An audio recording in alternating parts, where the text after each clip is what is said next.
House Minority Leader Hakeem Jeffries, the ill-equipped caucus leader for the neo-Marxists in the House.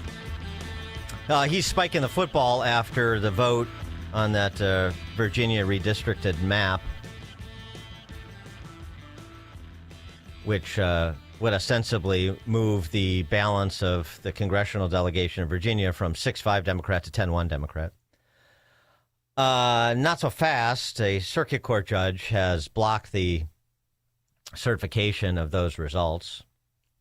We'll talk about that with Ken Cuccinelli in a minute. I don't know yet, and we'll also find out, I guess, from Ken, whether Virginia Attorney General Jay Jones has wished for the death of that circuit court judge's children yet, as is his wont, the chief law enforcement officer in Virginia. We'll have to find out about that.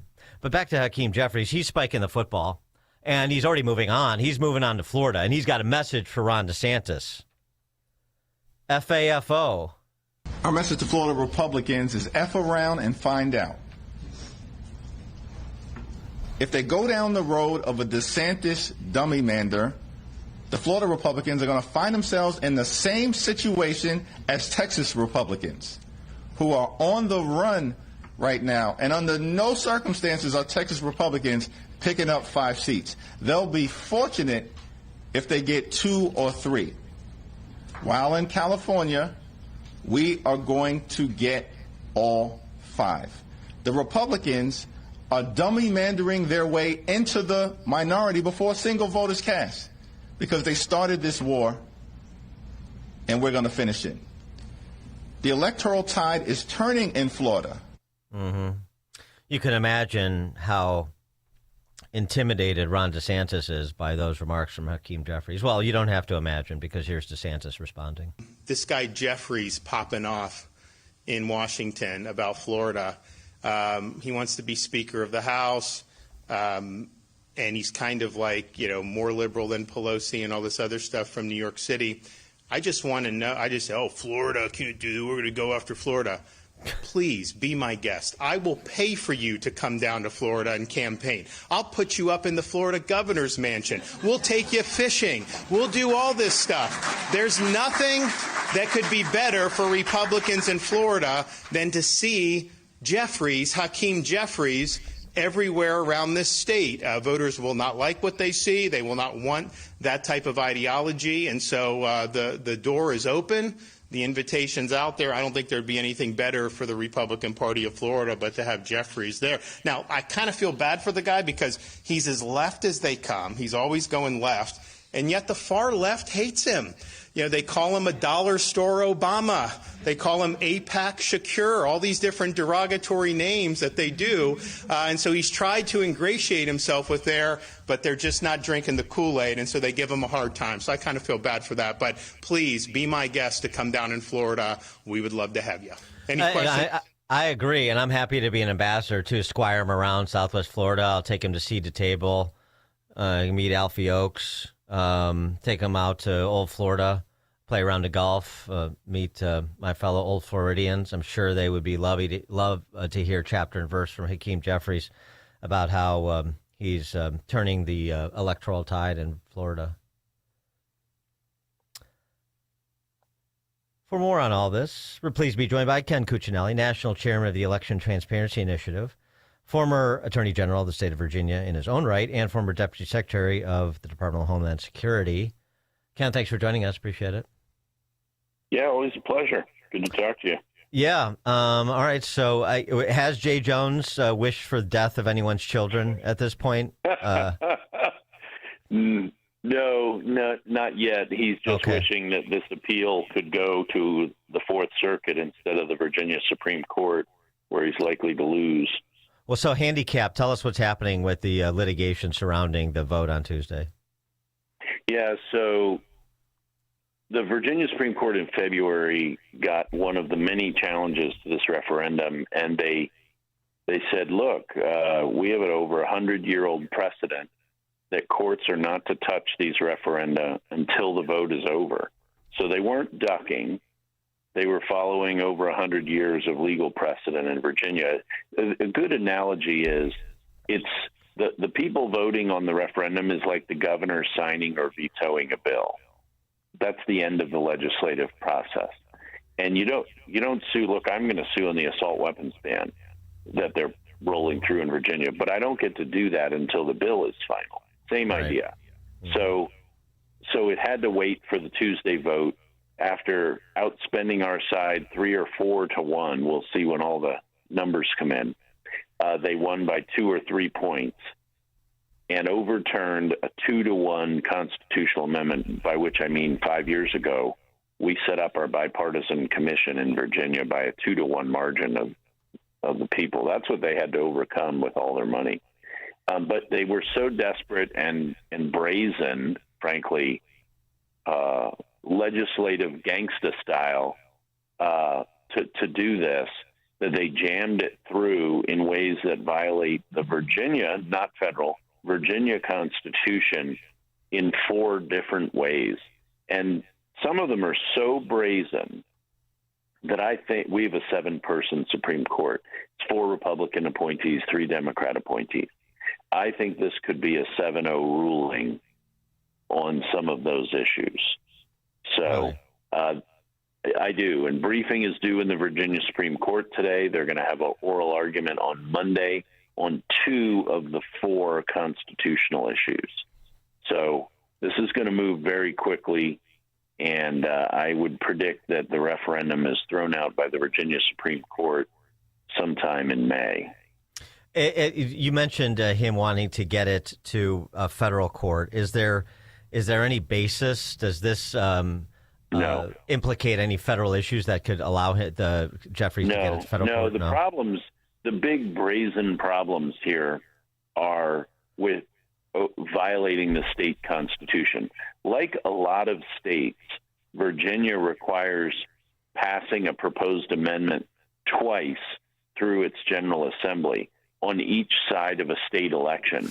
Well, the last time the Democrats had control, they gave us 45-day elections. And you'll remember Spanberger was elected last year. That was the election they want to use as the intervening election.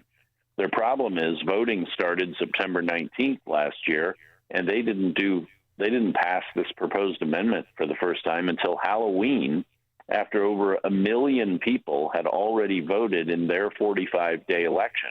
And they want to call that the intervening election. The other brazen violation is that the second passage has to happen at least 90 days before it's submitted to the voters. That's the language of the Virginia Constitution. Well, they wanted to treat it as 90 days before April 21st, the consummation of the election. Voting started on March 6th, and second passage was January 19th. And I think everybody listening to you and me, even the math impaired, can tell that's less than 2 months, so less than 90 days. They violated that constitutional provision. And the special session that itself, where they first passed it for the first time, was called to deal with the budget. And to add a new subject requires a 2/3 vote of the General Assembly, and they didn't get that because they knew they couldn't. So they just broke all the rules, and now they're going to scream, "Oh, the will of the people!" And yes, right, no exactly. court would dare overturn this. Right. Yes, the dare is on their side. The behavior is incredibly brazen, and Spanberger went along with it. Supposedly running as a moderate, telling us how terrible gerrymandering is, and then not only signing everything to make this happen and funding it, but advertising for it, supporting it, and the state calling Supreme it fair. And this, that's one issue I wanted to get to as well. So just to be clear, because that's gotten a lot of play, that the language in the actual ballot question, to ensure fair elections, that's real neutral, right? But that's it doesn't implicate any constitutional issues. It's the structure and the process that you described that they violated. That's why this will fail. Yes, and I do expect it to fail. So a lot of people are pointing at Judge Hurley and Tazewell. It's Tazewell, folks, not Tazewell. Tazewell County in Southwest Virginia. We have a Tazewell County, too, so we know. Oh, yeah? Good. Yeah. Well, you all used to be part of Virginia. Congratulations. So, you're blessed in that way. But we unfortunately we share a potentially very gerrymandered map. But people are looking to him and calling him, the attorney general called him an activist judge. I love it when Democrats are concerned about so-called activist judges. It's so heartening to me. It gives me hope for America. But thought it was a living document, right? Mm-hmm. Yes, exactly. And but the fact of the matter is, I think that on the constitutional rulings, he's going to be upheld. So, they're all going to owe Judge Hurley an apology here in about a month, I think. And you mentioned something important, that the distribution of the 7 justices is 4-3 Republican, but you're sure, don't dash our hopes here. You're sure that it shouldn't be a Republican-Dem issue. You mentioned it based on what you just said. It should be 7-0. But the pressure will now be applied to these justices for the 3 to hold the line and be partisan, and to try to get one perhaps less than stout of heart Republican to flip, as we've seen happen before, and that would really add insult to injury if that occurred. It certainly would, but I think that the 3 Democrat judges are not all of the partisan type. They're all better judges, for example, than Justice Jackson on the U.S. Supreme Court. Well, that's a low bar. Yeah. I know it is, but that's the kind of the bar people look at. And when it's this brazen, I think it's a legitimate question for people in other parts of the country who don't follow this court. I expect them to rule correctly and to see this referendum turn out. And they'll do it quickly because they know very well there's an election that has to be had, and everybody needs to know what the lines are. But once they rule, there's no more appeal. This doesn't get appealed to the U.S. Supreme Court, because the Virginia Supreme Court is the final judge of the Virginia Constitution. I want to get to your reaction, and I'm sure no Democrats in Virginia are being asked these uncomfortable questions by the D.C. press corps, but your reaction to the indictments that were announced this week against the Southern Poverty Law Center. Certainly, you're familiar with them. Maybe you even had a look-see while you were Attorney General, because they've been plying their hustle for a long time. And since one of the seminal events was Charlottesville, and right.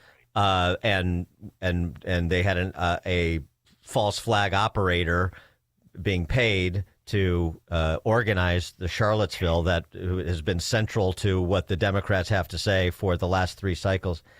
Listen to this. Southern Poverty Law Center revenue before Charlottesville, $52 million. After Charlottesville, $133 million.